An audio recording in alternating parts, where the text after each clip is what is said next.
Referindo-me aos meus dados biográficos, eu gostaria de dizer que eu nasci a 28 de setembro de 1924, na cidade de Santo André, vizinha à capital de São Paulo. Realizei os meus estudos primários na cidade de Santo André. Porém, ao querer fazer o curso secundário, tive que me trasladar para São Paulo.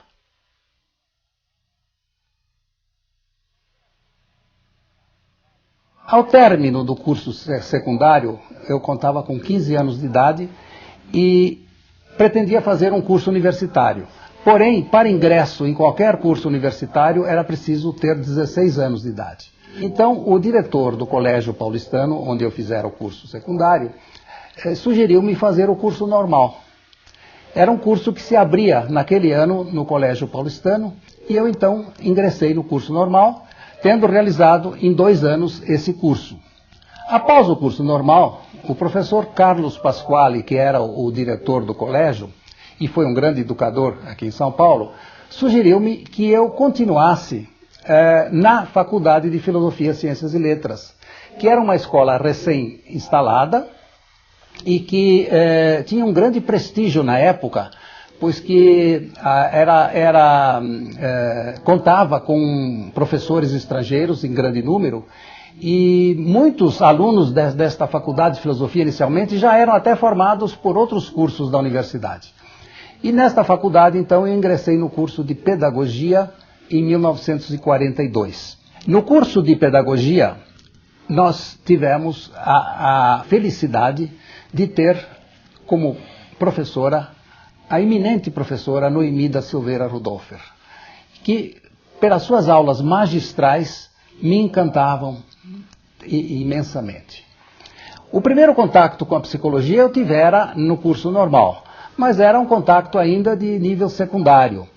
Agora, com as aulas magistrais da professora Noemi, então eu comecei a me interessar pela psicologia.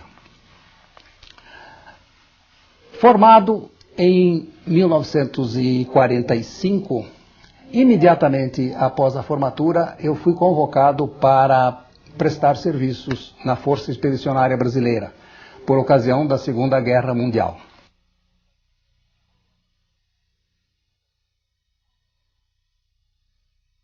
Ao retornar à vida civil, por indicação da professora Noemi, eu comecei a trabalhar no Centro Ferroviário de Ensino e Seleção Profissional. Voltando à minha conclusão do curso de pedagogia na Faculdade de Filosofia, Ciências e Letras da USP, eu lembro que a professora Noemi da Silveira Rudolfer, logo após a minha formatura, me convidou para a função de primeiro assistente da sua cátedra. Porém, este cargo não estava vago. Em 1948, fui nomeado vice-diretor do Colégio Estadual e Escola Normal Cardeal Leme da cidade de Pinhal, no estado de São Paulo. E lá permaneci 1 ano, até que se vagou a primeira assistência na Faculdade de Filosofia, Ciências e Letras, e eu então comecei a trabalhar como assistente da professora Noemi Silveira Rudolfer, e desde logo me encarreguei do ensino de Psicologia da Aprendizagem e Psicologia da Adolescência para os alunos dos 4º anos de todos os cursos da Faculdade de Filosofia, Ciências e Letras.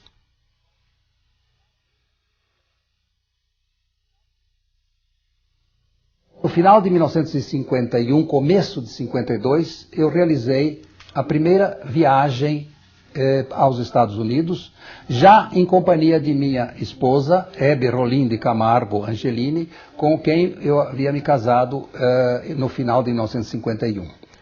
E lá, nos Estados Unidos, percorremos várias universidades.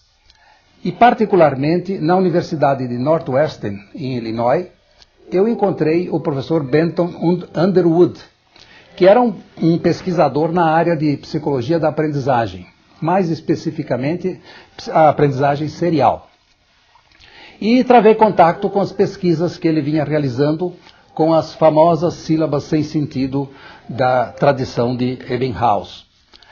De regresso ao Brasil, com a orientação do professor Underwood, eu planejei uma pesquisa com sílabas sem sentido para estudar os fenômenos intraseriais na aprendizagem.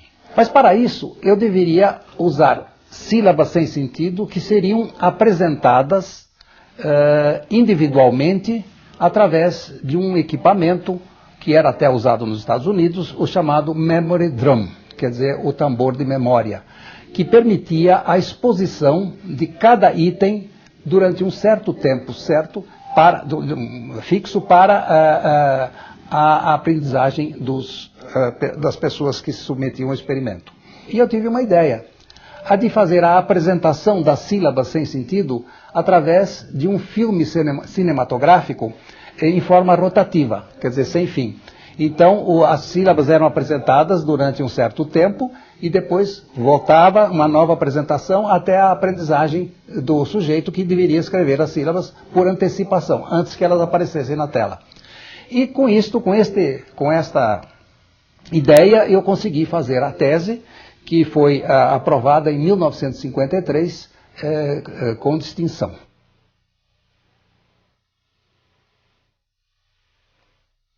Em uma outra viagem aos Estados Unidos, em 1954, eu procurei visitar outras universidades e entrei em contato com a Universidade de Chicago, onde estava o professor Thorsten.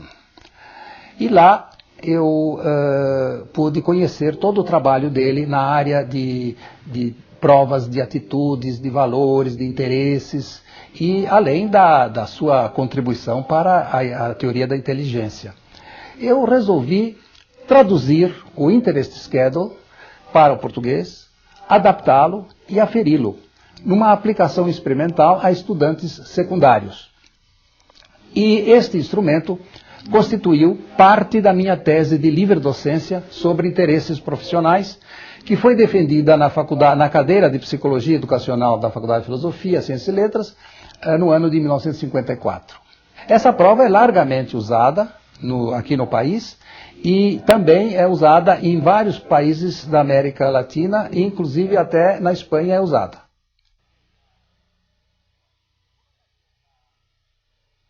Por ocasião da visita aos Estados Unidos, eu também estive na Universidade de Michigan com o professor John Atkinson, que trabalhava, na ocasião, com David McClelland, numa nova técnica para avaliação da motivação humana.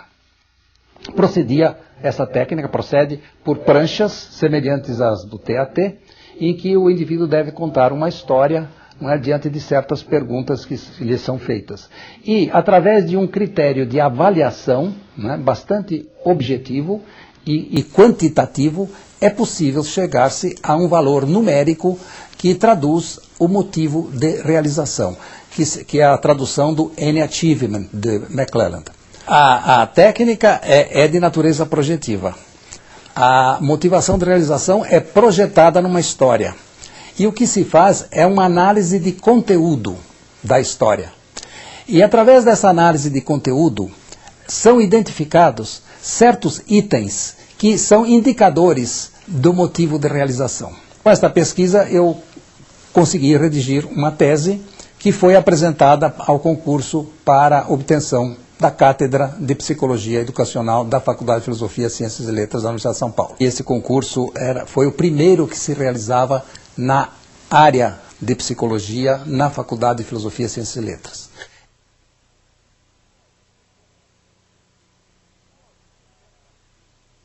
Em 1960, eu fui convidado para o cargo de professor visitante da Universidade de Caracas, na Venezuela. E lá permaneci um ano, quando iniciei os cursos de pós-graduação na Escola de Psicologia daquela universidade. Naquela ocasião, também recebi uma distinção, qual seja a de sócio honorário da Associação de Psicólogos Venezuelanos. E regressando ao Brasil, eu retornei à cátedra e, posteriormente, eu recebi um outro convite, já bem adiante, em 1967, melhor dizendo, para o cargo de professor visitante da Universidade do Texas, nos Estados Unidos, onde permaneci um ano letivo, também dando cursos na pós-graduação na disciplina Psicologia Intercultural. Em 1968, após um ano de estada nos Estados Unidos, eu recebi o convite para mais um ano.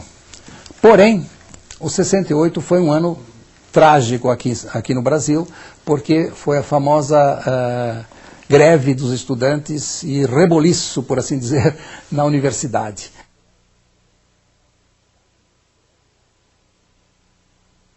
Esse movimento de reforma na Universidade de São Paulo, que foi muito tumultuado, que teve todo aquele problema das greves dos estudantes, das comissões paritárias, etc., etc., teve um mérito, porque na Universidade de São Paulo, em 1968, 69, o Conselho Universitário chamou a si a tarefa da reforma e começou então a planejar uma reforma na Universidade de São Paulo. Foi aí que eu vislumbrei a possibilidade de se criar um instituto de psicologia na Universidade de São Paulo. Porque até então, deve-se recordar, que a psicologia existia como disciplina do curso de pedagogia, disciplina do curso de filosofia, disciplina do curso de ciências sociais. Mas não existia uma unidade, uma escola, uma faculdade, exclusivamente dedicada à psicologia. O assunto foi para a votação no Conselho Universitário, e aí, na sessão em que se decidiu se seria criado ou não o Instituto de Psicologia, havia 25 conselheiros presentes. E a votação foi 13-12. Com isso, então, nós criamos o Instituto de Psicologia com a reforma que foi aprovada a partir de 1º de janeiro de 1970. Criado o Instituto com 4 departamentos, o Departamento de Psicologia do Desenvolvimento, da Aprendizagem e da Personalidade, o Departamento de Psicologia Experimental, o Departamento de Psicologia Social e do Trabalho e o Departamento de Psicologia Clínica. Mas eu gostaria de voltar um pouquinho atrás, enquanto à formação em psicologia, para mencionar que na Faculdade de Filosofia, Ciências e Letras, antes da reforma, no ano de 1957, foi aprovada uma lei estadual criando o curso de bacharelado em psicologia. Era um curso de 3 anos que não dava ao diplomado nenhum direito profissional, mas outorgava um título de natureza acadêmica e teórica, que era o bacharel em psicologia. Esse curso funcionou na Faculdade de Filosofia de 1958 até 62, quando com a regulamentação da profissão e a formação do psicólogo, ele se adaptou à lei que eu mencionarei mais adiante. No Instituto, eu fui desde logo designado diretor pro tempore, até que se organizasse o Instituto, se organizasse a sua congregação. Na ocasião era reitor da Universidade de São Paulo, o professor Miguel Reale, e posteriormente, em março de 70, quer dizer, de janeiro a março, eu permaneci como diretor pro tempore. E em março, constituída a congregação, eu fui indicado diretor definitivo do Instituto de Psicologia, para o primeiro mandato, eram mandatos de 4 anos. Eu devo dizer que tivemos a colaboração entusiasmada, o auxílio do então nosso assistente Samuel Fron Neto. Por outro lado, até professores de psicologia na área experimental, por incrível que pareça, não desejavam o Instituto de Psicologia. Eles admitiam que um departamento no Instituto de Biociências poderia ser o suficiente para o estudo da psicologia na Universidade de São Paulo. Com o que, evidentemente, eu não pude concordar e tive que me desdobrar na minha campanha para que se obtivesse o Instituto, que felizmente conseguimos, apesar de ter sido aprovado por um único voto. Como diretor do Instituto de Psicologia, eu tive que instalar os 4 departamentos, todas as seções administrativas, a biblioteca. Durante a minha direção no Instituto, além disso, eu nunca deixei de dar aulas na pós-graduação, que eu instalei, não é, durante que eu instalei foram os cursos de mestrado e doutorado nas áreas de escolar, social, experimental e clínica. Em 74 começamos a instalar o primeiro mestrado nestas áreas e depois o doutorado, não é? Nos moldes modernos da pós-graduação.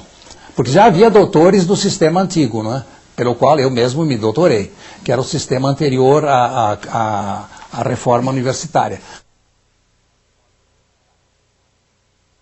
Ainda como professor da então Faculdade de Filosofia, Ciências e Letras, portanto, um pouco antes da criação do Instituto, iniciamos uma pesquisa internacional e intercultural que foi dirigida pelo professor Robert Peck, da Universidade do Texas, na qual nós estudamos crianças e adolescentes, né, de duas faixas de idade, de 10 anos e de 14 anos, de 8 países.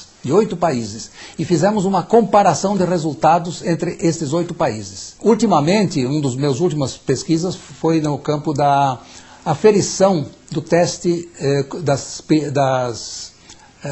de Raven, o teste infantil de Raven, né? Das matrizes progressivas de Raven, que foi aferido para São Paulo.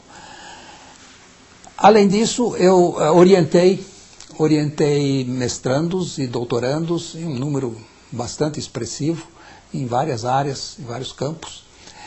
E meus trabalhos, ou apresentados em congressos, ou publicados, eu tenho trabalhos publicados em 10 países.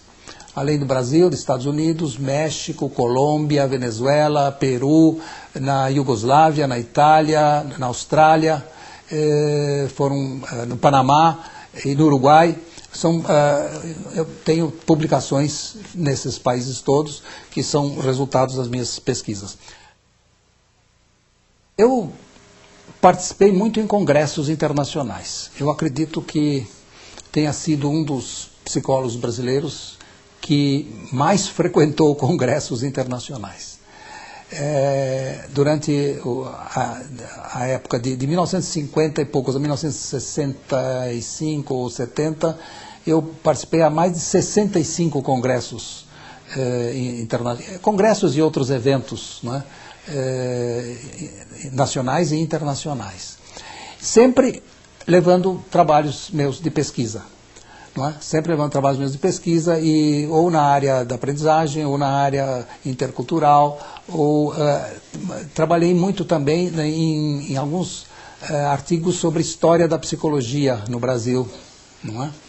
Certa feita, nós tivemos uma conferência de trabalho em La Napoule, no sul de França, sobre os cursos de graduação e de pós-graduação em psicologia em vários países. Né? Lá estavam vários países representados, né? Estados Unidos, Inglaterra, Suíça, França, Bélgica, vários países, e eu fui representando o Brasil.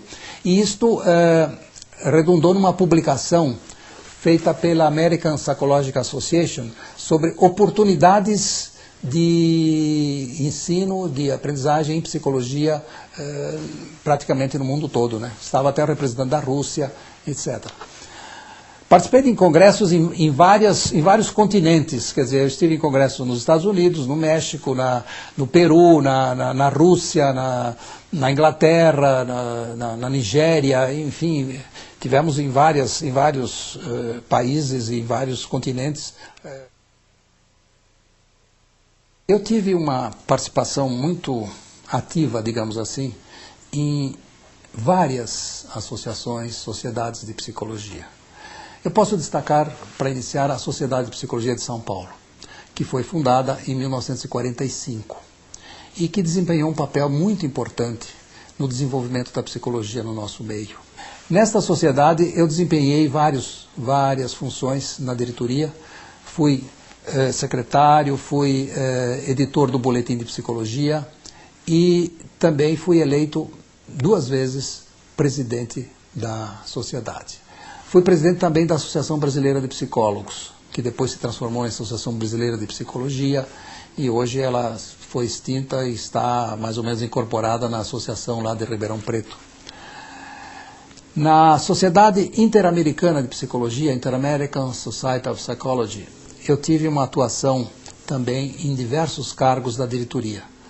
Fui vice-presidente para a América do Sul, fui representante para a América do Sul, estive em outros cargos de diretoria e em 1972 eu assumi a presidência da Sociedade Interamericana de Psicologia.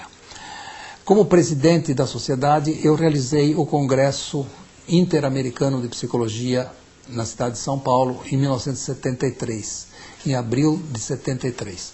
E foi o primeiro congresso de grande número, vamos dizer assim, na área da psicologia realizado no país. Além desta Sociedade Interamericana de Psicologia, eu também fiz parte da Associação Internacional de Psicologia Aplicada. Era o representante para o Brasil desta sociedade. Participei também da Associação Internacional de Psicologia Intercultural, que é a IACCP, International Association of Cross-Cultural Psychology.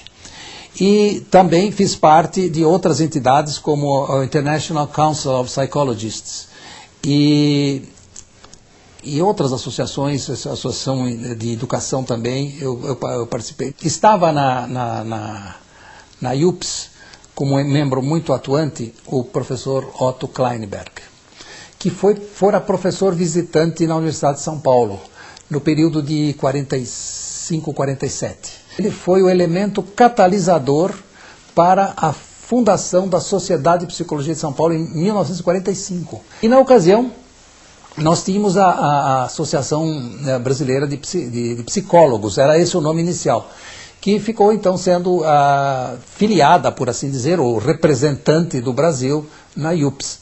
E íamos então, eu e a doutora Aniela, que éramos os grandes frequentadores de congressos internacionais, e então fomos representar o Brasil lá na UPS. Então essa é a história da filiação do Brasil na UPS. Fiz a carreira em psicologia educacional. Por que educacional? Uma vez que havia outros campos para serem explorados. Porque eu era professor primário, me formei como professor primário, escola normal. Eu fui professor secundário de educação, não é? Naquele concurso a que me referi, em 1949, fui para a cidade de Sorocaba. Depois fiz o curso de pedagogia, então me formei num curso de educação. É verdade que enveredei pela psicologia. A psicologia que estava mais ao alcance e que estava mais de acordo com a minha formação era a psicologia educacional. E é por isso, então, que eu comecei pela psicologia educacional. Na minha carreira toda, de 40 anos na Universidade de São Paulo, e alguns anos antes também no ensino secundário, etc., eu participei muito de atividades administrativas. Na cátedra de psicologia educacional, eu era chefe de cátedra, portanto, eu tinha uma tarefa administrativa, porque eu tinha, sob a minha orientação, 12 ou 15 assistentes. Depois, com a criação do curso de psicologia, na antiga Faculdade de Filosofia, Ciências e Letras, eu era o coordenador do curso. Depois, com a criação do Instituto de Psicologia, eu fui, como eu disse, o primeiro diretor pro tempore de janeiro de 70 até março. Em março eu assumi a direção. E, num primeiro mandato, eu fiquei de 70 a 74. A seguir, terminado o mandato de 4 anos, assumiu a direção do Instituto o saudoso professor Dante Moreira Leite, que havia feito o concurso para professor titular há poucos meses antes. Então ele assumiu a direção e eu fui vice-diretor. Então, de diretor passei a vice-diretor e ele diretor. Infelizmente, depois de 2 anos, o professor Dante veio a falecer. E aí, então, eu fui nomeado novamente diretor do Instituto, de 76 a 80. Mais 4 anos, outro mandato. Em 80... terminado o mandato, foi nomeada diretora da faculdade a professora Maria José de Barros Fornari de Aguirre, que tinha sido minha assistente na Faculdade de Filosofia e que também já tinha feito o concurso de professor titular. Em 84, eu fui nomeado novamente diretor para um terceiro mandato, de 84 a 88. E, novamente, uma tarefa administrativa. Em resumo, eu fui diretor da Faculdade de Filosofia em 3 mandatos e fui vice-diretor em 2 outros. A Lei 4.119 foi a resultante de uma campanha que se desenvolveu aqui em São Paulo, como também no Rio de Janeiro, pelos interessados em regulamentar a profissão de psicólogo e estabelecer as condições para a formação desse profissional. Já na década de 50, era grande a evidência da necessidade de se regulamentar a profissão de psicólogo. Já tínhamos até alguns concursos, e o meu próprio concurso foi realizado em 1956, o concurso de cátedra, então já tínhamos catedráticos em psicologia, mas não tínhamos o profissional psicólogo definido legalmente. E não tínhamos um curso específico para a formação do psicólogo. Nós tínhamos, a partir, se não me engano, de 53, um projeto que transitava pelo Congresso Nacional no Rio de Janeiro, então ainda no Rio de Janeiro. E esse anteprojeto de regulamentação da profissão foi divulgado, não é, entre os psicólogos de São Paulo, como também ocorreu, acredito, no Rio de Janeiro e talvez em outros estados. E nós então realizamos reuniões, eu organizei várias reuniões com a participação das cátedras de psicologia, a psicologia educacional, que era a minha, e a de psicologia geral, que era exercida interinamente pela professora Anita Cabral, a Sociedade de Psicologia de São Paulo e a Associação Brasileira de Psicólogos, e discutíamos então estes anteprojetos para a regulamentação da profissão. Mas o importante nessa questão da Lei 4119 era a resistência da área médica. Notava-se uma resistência, os médicos realmente não desejavam que o psicólogo tivesse uma profissão independente. Porém, para que essa lei fosse aprovada e para que pudéssemos sobrepor a resistência dos médicos, foi preciso usar de um estratagema, isto é, retirar do anteprojeto qualquer indicação à psicoterapia ou à psicologia clínica. Porque diziam os médicos, eram termos da área médica. Então, nos problemas de ajustamento, ficou enquadrado, ficou inserido, né, de forma um pouco velada, digamos assim, a terapia, a psicologia clínica, etc. A lei foi aprovada em 27 de agosto de 1962, mas ocorre que, àquela altura, evidentemente, muitas pessoas já vinham trabalhando em psicologia. Então, houve a possibilidade de se estabelecer um registro profissional no Ministério da Educação, na Divisão de Ensino Superior do Ministério da Educação, para aqueles que vinham exercendo atividades de psicologia por mais de 5 anos em instituições idôneas e que pudessem comprová-lo mediante certificados, diplomas, cursos feitos, etc. Além disso, nós tínhamos os estrangeiros formados no exterior e radicados aqui no Brasil e que vinham trabalhando em psicologia. Muitos deles já foram até professores, etc. Estabeleceu-se, então, uma comissão que foi presidida pelo saudoso professor Lourenço Filho e da qual faziam parte o padre Antônio Sbenco, da PUC do Rio de Janeiro, a professora Carolina Bori, de São Paulo, o professor Pedro Parafita Bessa, de Belo Horizonte, e eu. E é uma comissão, então, de 5 membros que passou a analisar os pedidos de registro de psicólogo no Ministério da Educação. Foram realizadas, para apreciar esses pedidos todos, que foram em número de 1.431 pedidos de registro de psicólogo, naquela altura. Nós realizamos durante 2 anos, 137 reuniões. Muitos processos foram negados, tiveram uma negativa. Na verdade, nós tivemos, em termos de porcentagens, 38% dos pedidos foram aceitos de plano. 15% foram aceitos condicionalmente, com a necessidade de fazer outras disciplinas, algumas disciplinas. E 47% dos pedidos foram negados simplesmente. E com isso nós tivemos, então, o registro dos primeiros psicólogos no país. E o funcionamento do curso, que começou em 1962.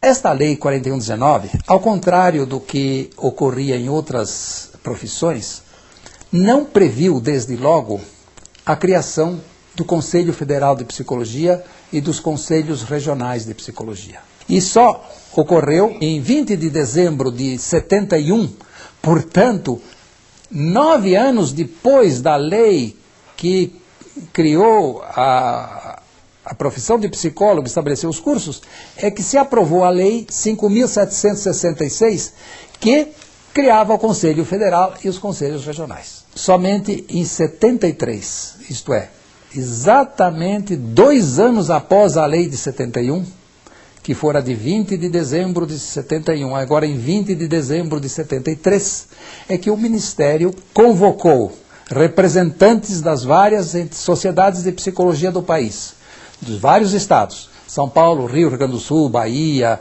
enfim, dos estados onde tivesse sociedades de psicologia, para nos reunirmos em Brasília e organizarmos o primeiro Conselho Federal de Psicologia.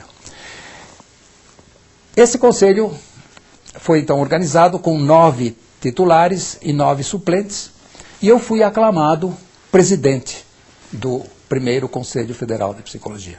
Foi uma honra muito grande, porque não houve nem eleição, quer dizer, os companheiros me aclamaram presidente do conselho. Bom, aí começamos a trabalhar, precisávamos organizar o conselho. Um ano depois, em 1974, precisamente no dia que ficou sendo o dia do psicólogo, dia 27 de agosto, nós instalávamos os 8 primeiros conselhos regionais, que seriam os órgãos onde os psicólogos deveriam se registrar, como devem até hoje, e que subsidiariam o Conselho Federal para as suas respectivas despesas. E eu devo dizer que o mandato do presidente era de 3 anos, e eu então fiquei no Conselho como presidente de 73 a 76. Falando da psicologia no Brasil, como nós sabemos, a vertente da educação foi uma das principais para o desenvolvimento da psicologia entre nós, ao lado da contribuição dos engenheiros, no caso da psicologia do trabalho, e também de alguns psiquiatras para o caso da psicologia clínica. No entanto, foram os grandes educadores, os pioneiros da psicologia no Brasil. Noemi da Silveira Rudolfer, que me antecedeu na cátedra, em São Paulo. Lourenço Filho, inicialmente em São Paulo e depois no Rio de Janeiro. Helena Antipoff, em Belo Horizonte, foram as pessoas que iniciaram as pesquisas e as contribuições para a psicologia nos cursos de educação. Agora, quanto ao futuro da psicologia entre nós, eu gostaria de me cingir à psicologia educacional. Eu acredito que está reservado um papel muito importante para a psicologia educacional, em virtude da mudança rápida, mudança de natureza tecnológica, a introdução do computador, a introdução do ensino através da televisão, do rádio, o ensino à distância, vão constituir desafios muito importantes que vão necessitar da contribuição do psicólogo. Na minha carreira, eu recebi várias homenagens, várias honras, e poderia aqui destacar as principais. Em 1976, por ocasião do 16º Congresso Interamericano de Psicologia, realizado em Miami, onde eu realizei uma conferência, uma das principais conferências sobre a pesquisa intercultural, eu recebi um diploma de honra ao mérito pelas contribuições realizadas no campo da psicologia, ocasião em que se comemorava o 25º aniversário da Sociedade Interamericana de Psicologia, que era a promotora, como é ainda a promotora dos congressos interamericanos. Posteriormente, no ano de 1979, eu recebi 3 homenagens muito significativas e que muito me honraram. Inicialmente, o Conselho Federal, o Conselho Estadual, o Conselho Regional de São Paulo, o CRP 6, resolveu homenagear, por ocasião do centenário da psicologia científica, 1979, alguns psicólogos e outros intelectuais que contribuíram de forma bastante significativa para a psicologia. E eu fui honrado com a medalha Wilhelm Wundt e também com um diploma alusivo a essa homenagem. No mesmo ano, por ocasião do 17º Congresso da Sociedade Interamericana de Psicologia, que foi realizado em Lima, no Peru, eu recebi o Prêmio Interamericano de Psicologia, que é um prêmio que é conferido a 2 psicólogos por ocasião dos congressos interamericanos. Um psicólogo da área latino-americana e um psicólogo norte-americano. Na ocasião, eu recebi em companhia do Dr. Wayne Holtzman, da Universidade do Texas, esta distinção que realmente muito me honrou. Além disso, nessa oportunidade, por ocasião do Congresso, recebemos o título de professor honorário da Universidade de San Martín de Lima. Além disso, eu recebi também, muito honrado, o título de sócio benemérito da Sociedade de Psicologia de São Paulo, sociedade que eu participei, da qual eu participei como em vários postos da diretoria e também 2 vezes como presidente. Recebi ainda o diploma de honra ao mérito do Conselho Federal de Psicologia em 1982, já por uma diretoria que veio posteriormente à minha presidência lá no Conselho. E também, em 1997, recebi uma homenagem do mesmo Conselho Federal de Psicologia, ocasião em que se homenageava a memória de Lourenço Filho, numa sessão realizada lá em Brasília. No que se refere às associações científicas de psicologia, eu quero recordar que eu participei e participo ainda de várias associações. Eu pertenci, ora como membro da diretoria, ora como simples associado, da Associação Internacional de Psicologia Aplicada, da Associação Internacional de Psicologia Intercultural, do International Council of Psychologists, da Associação Nacional de Educação, além de outras. E eu quero me referir agora especialmente à Academia Paulista de Psicologia. Ao apagar das luzes do ano de 1979, quando se comemorou o centenário da psicologia científica, né, tomando por base a fundação do clássico, do histórico laboratório de Leipzig, por Wundt, um grupo de psicólogos resolveu fundar em São Paulo a Academia Paulista de Psicologia. Eu me incluí entre estes fundadores da academia, que se compõe de 40 cadeiras. Eu estou presidindo a Academia Paulista de Psicologia e já no meu 3º mandato, que deve se encerrar ao final deste ano. Realmente, eu vejo que a sociedade brasileira está a exigir uma atuação muito importante, muito significativa, especialmente no campo da educação e da saúde. Se não houver uma melhoria no campo da educação, especialmente, eu não vejo com olhos otimistas o futuro da nossa sociedade. Em que pese o progresso havido, e é inegável o progresso havido na qualidade de vida do povo brasileiro, se nós compararmos de 2 ou 3 décadas para cá, nós vamos notar que houve realmente um progresso. E está havendo uma ascensão social, mas não ao ponto que se poderia desejar. Eu acho que é preciso que as autoridades competentes deem maior atenção ao problema educacional. A educação é fundamental. Se não houver educação, não poderá haver progresso. E ao lado da educação é o problema da saúde. É o binômio que eu costumo salientar para um desenvolvimento social que seja adequado e que seja esperado para a nossa sociedade.